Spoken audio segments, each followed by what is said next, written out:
Yo sufría mucho por el pecado. Yo mucho tiempo fui católico, que era la creencia de la familia. Después tenía 21 años, 22 años más o menos, y estaba destruido. Tenía una vida muy de calle desde muy joven, muy estropeada, y sufría por eso, obviamente. Tenía todos los vicios. Vicio que aparecía, yo lo inauguraba. Esa era mi vida. Y en ese tiempo yo laburaba en construcción.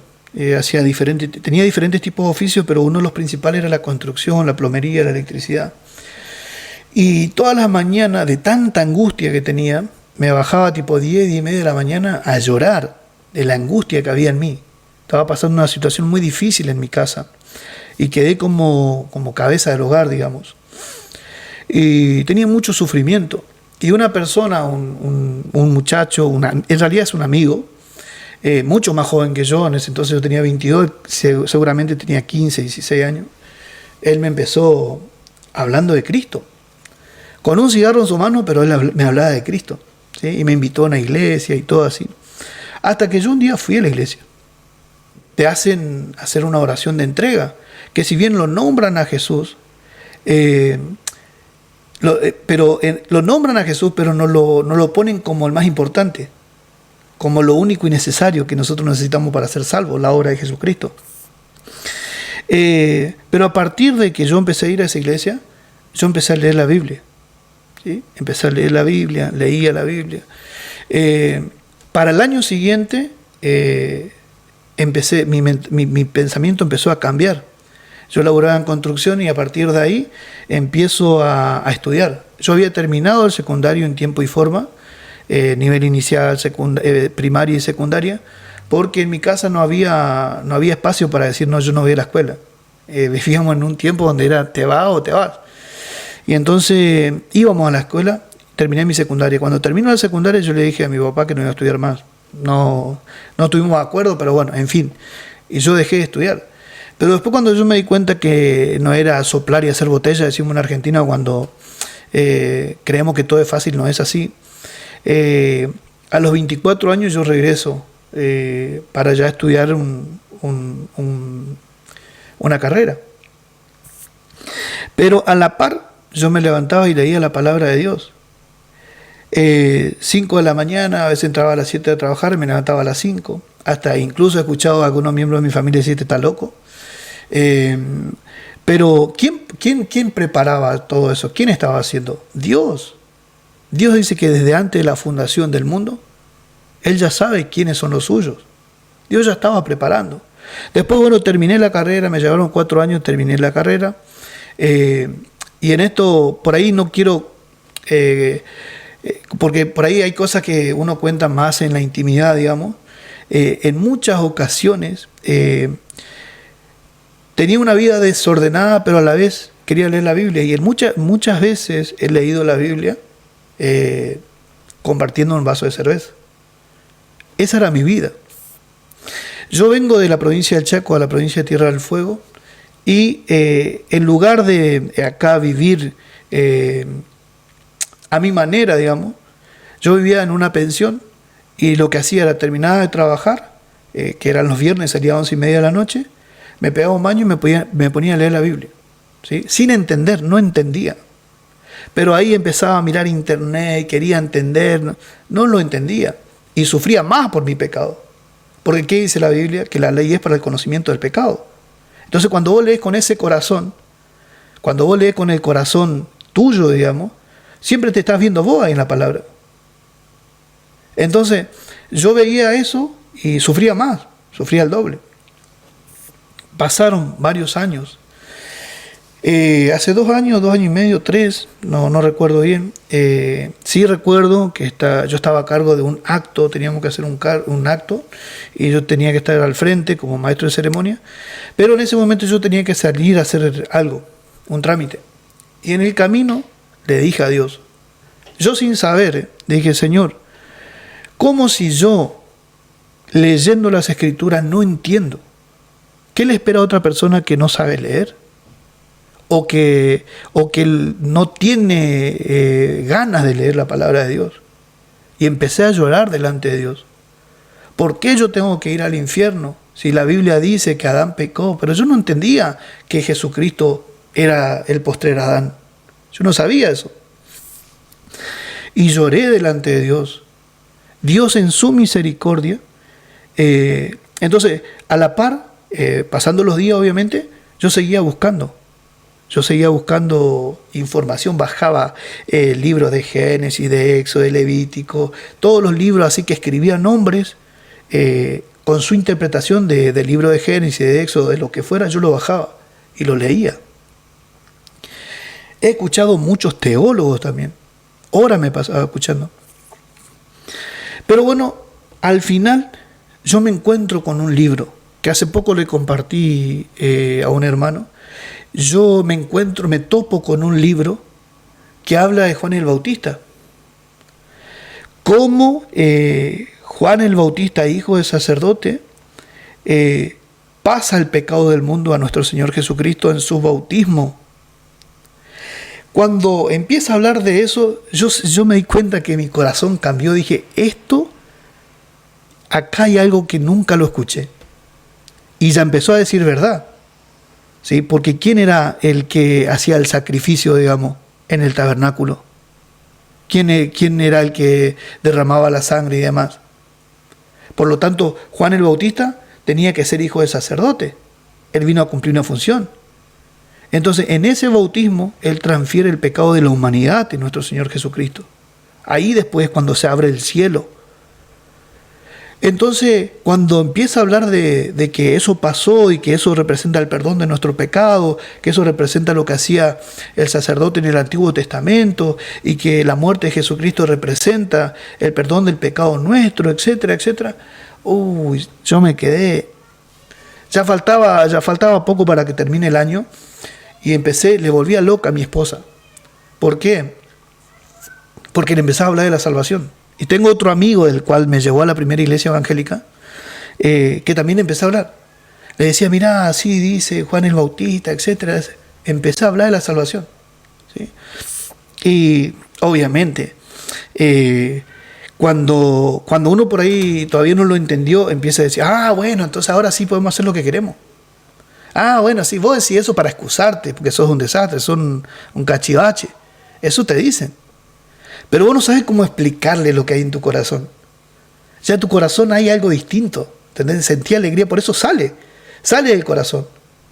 Como la mujer a quien Jesús le reveló que él era el Mesías. ¿Qué hizo? Fue y le dijo. Habló con su pueblo, con su gente. Este no será profeta, dice. Me dijo todo lo que yo hice. Porque es inevitable. Vos empezás a hablar. Entonces, yo hablaba con mi esposa y ya le tenía hasta acá sobre la salvación. ¿Sí? Pero como el algoritmo te va escuchando, después me aparece un hermano de Colombia hablando de la salvación por gracia. ¿Sí? Algo similar a lo que yo había escuchado. Y yo dije, perdón la expresión, si este chabón llega a hablar de Juan el Bautista, esto es, confirmo, estoy 100% seguro, porque a veces cuando vos compartís eso que está en tu corazón, de la otra parte cuando te dicen cosas, como que te hace tartamudear, ¿viste? Entonces yo dije, si este chabón llega a hablar, yo entré a su perfil, pero tenía muchos videos, no quería empezar a buscar, todo eso. Si llega a hablar de eso, no sé, habrá pasado, fue una misericordia de Dios, una gracia de Dios. Me aparece un video hablando de Juan el Bautista.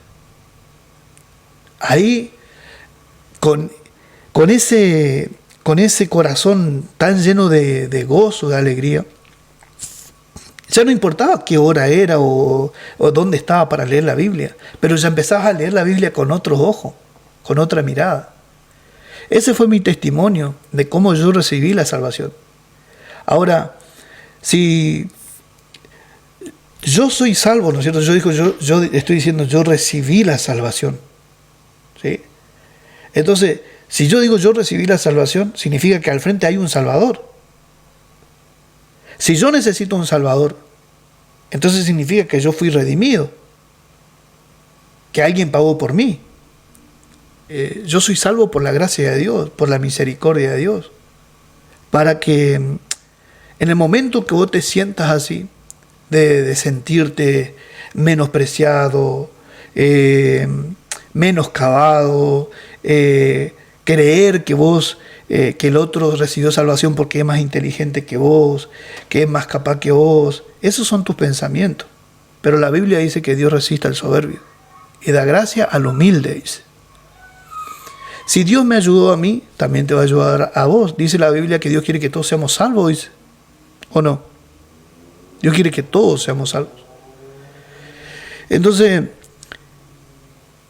te cuento este testimonio porque tal vez en la práctica, tal vez tu vida sea similar a la mía o no. Pero yo me sentía así también. Yo soy un desastre. Nadie es peor que yo. Eso estaba en mi mente, en mi corazón. Yo soy un cachivache, yo soy esto, yo sí soy aquello. A mí me da vergüenza contarle todo lo que yo fui. No quiero dar detalle, pero en mi vida pasada, como se dice acá en Argentina, fui un cachivache. Y la gente que me conoce de cerca lo sabe. Pero por la gracia de Dios, la misericordia de Dios, yo recibí salvación. Y al recibir salvación, la semilla que es la palabra de Dios está en mi corazón. Y sí o sí, sin falla, eso va a dar fruto. Siempre. Ahora, si ustedes prestan atención, ¿por qué estoy acá? Hoy es domingo. Ayer era sábado, hicimos vivo, hoy es domingo. ¿Qué estoy haciendo acá? ¿Por qué estoy acá? ¿Qué hay en mi corazón? Yo podría haber estado haciendo otra cosa, como viendo alguna película, alguna serie. Hay palabras que no quiero decir porque no sé si se pueden decir. Podría estar haciendo otro tipo de cosas. Pero ¿por qué estoy acá conectado? Porque en el corazón hay evangelio. Y porque el evangelio pone otro pensamiento en vos. No significa que no vienen pensamientos negativos, debilidades. Pero a la hora que esos pensamientos vienen, vos ponés sobre la mesa, ¿qué es mejor? ¿Tomar esta debilidad o servirle a Dios? ¿Cuál es lo mejor? ¿Qué te genera más gozo? ¿Qué te genera más alegría? Tomo lo negativo, yo ya sé qué me pasa cuando tomo esto, porque ya lo viví. Amargura, tristeza, vacío. Entonces cuando viene ese pensamiento, vos decís, ¿qué es mejor? Servirle a Dios. ¿Por qué? Porque después que vos hablás de la palabra de Dios, vos mismo te nutrís, salís lleno del evangelio, salís cargado de la palabra de Dios, vas y compartís con tu esposa. Yo le voy a ser sincero. Hoy le digo a mi esposa, che, ¿hago el vivo? Porque como hoy es domingo, sí, gordo, me dice, ponete a hacer, que eso te hace bien. Digo que no me gustó la respuesta, ¿no? Pero yo sé lo que ella me está diciendo es verdad, porque después de acá, yo me pongo a compartir con ella, nos ponemos a hablar, etcétera, etcétera. Pero también hay que sortear un montón de cosas. El que hace vivo seguramente se dará cuenta. Yo no soy solo acá en mi casa. O sea, yo tengo mi esposa, tengo 2 hijos. Y entonces también hay que aislar el ruido, que nadie venga acá atrás, etcétera, etcétera. Entonces uno tiene que ir viendo esas cosas. Pero cuando hay voluntad dispuesta, dice la Biblia, entonces ya no hay problema. Pero ¿quién lo hace eso, hermanos? El Evangelio, la palabra de Dios, la gracia de Dios, la misericordia. Si no, yo no tendría que estar hablando con usted en este momento. Tenía que estar, vaya a saber dónde, capaz que bajo tierra, no sé. Pero por la gracia de Dios y misericordia, estoy acá. Así como nuestro Señor Jesucristo hizo el principio de señales en Juan 2, y muchos de los discípulos creyeron en Él. Él también hizo todo lo necesario para que yo pueda recibir salvación, por su gracia, por su misericordia. Me faltó contar lo otro, y con esto termino. Mi esposa, bueno, ella me escuchaba a mí, o sea, yo le iba mostrando la Biblia. Ella tenía una religión mucho más fuerte que la mía, ¿sí? No voy a decir porque no quiero entrar en esos detalles, pero tenía una religión muy cerrada. Voy a dar algunas características. Tenía que guardar el sábado, por ejemplo. No tenía que comer ciertas comidas, ese tipo de cosas. Pero yo le iba hablando de esto de la salvación, y a veces como que aceptaba, a veces no, a veces aceptaba, a veces no, etcétera, etcétera. Entonces, yo hablo con este hermano de Colombia, me comunico con él, Y le digo, yo en mi corazón decía, nunca voy a encontrar otra persona o una iglesia acá en Argentina o otra persona que sea salva, así. Yo ya sabía que en mi corazón decía, no, esto no va a pasar. Pero bueno, yo me comunico con el hermano de Colombia y bueno, él se comunica con una hermana de Argentina, esa hermana está en Corriente, esa hermana se comunica conmigo y ella me hace contacto con un pastor. Entonces, este pastor me dice para hacer un seminario en mi casa. Yo no quería saber nada, sinceramente. Como diciendo, pará, va muy rápido, ¿entendés? O sea, quiero la salvación, pero no quiero ciertos compromisos. Ese era mi corazón. Mucho menos estar hablando ahora acá. Pero bueno, este pastor insistía, hasta me molestaba porque insistía. Y bueno, hasta que se hizo el seminario en mi casa. Entonces, en ese seminario, en el primer seminario que se hizo en mi casa, mi esposa entendió la salvación, recibió la salvación. Ella me dice, en ese momento yo confirmé la salvación. Como que vos me explicaba, entendía, pero como que no lo quería aceptar. Y en ese momento, sinceramente, para mí no hay ninguna casualidad, no puede Dios permitirme la salvación y también recibir la salvación mi esposa.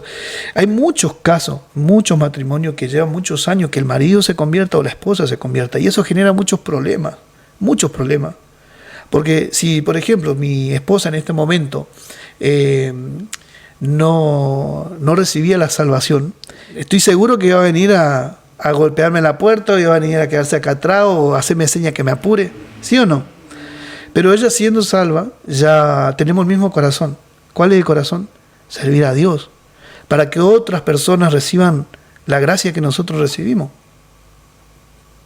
Y también porque Dios nos salvó para que seamos instrumentos de justicia, instrumentos para Él. Pero ¿quién lo hace? Solamente Dios. Dios no está mirando tu condición.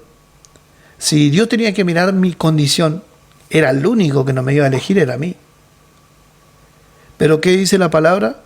Que lo despreciado, que lo vil del mundo, Él lo tomó ¿para qué? Para mostrar su gloria, para avergonzar a los sabios. Entonces, si Dios hizo eso por mí, también lo va a hacer por vos.